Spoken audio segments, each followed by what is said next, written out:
Comme troisième cause liée à la pauvreté, elle est beaucoup plus institutionnelle et politique. Elle est beaucoup plus institutionnelle et politique. Là, nous allons parler de la corruption. La corruption. La corruption détourne les ressources publiques, celles qui pourraient financer l'éducation, la santé, les infrastructures, la construction des infrastructures permettant la vie de plus en plus agréable, de plus en plus meilleure. La corruption a détourné. C'est l'une des causes, l'une des caractéristiques des causes institutionnelles et politiques. La corruption. Ensuite, nous avons la mauvaise gouvernance. Ce sont toujours les causes de la pauvreté. Peut-être qu'on ne le savait pas, mais soyons au courant aujourd'hui. La mauvaise gouvernance, car les politiques publiques inefficaces peuvent freiner le développement économique de certains environnements. Il suffit juste, comme vous me mettez là, des politiques qui ne vont pas dans le sens du développement de votre environnement. Comment il se développe? Si on ne pense pas à lui. Un environnement ne va pas se développer seul. Les routes ne vont pas se construire seules. Les écoles ne vont pas se construire seules.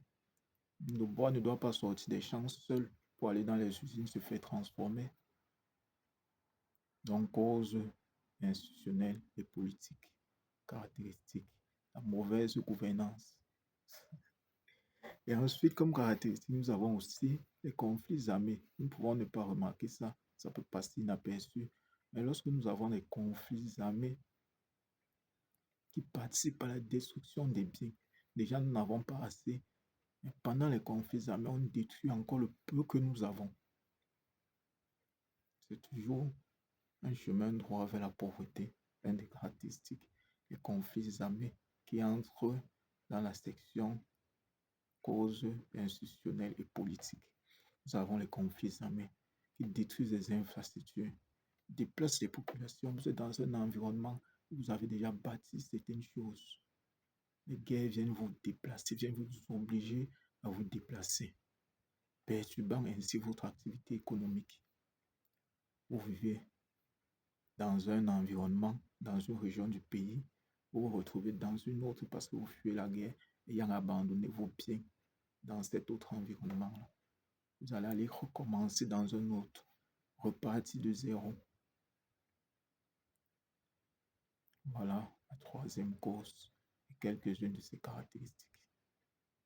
Je suis Frédéric Niobet, entrepreneur, auteur. J'attends toujours ton avis en commentaire. Ce n'est que mon point de vue. Je te dis à très vite pour la quatrième cause de la pauvreté. Ciao.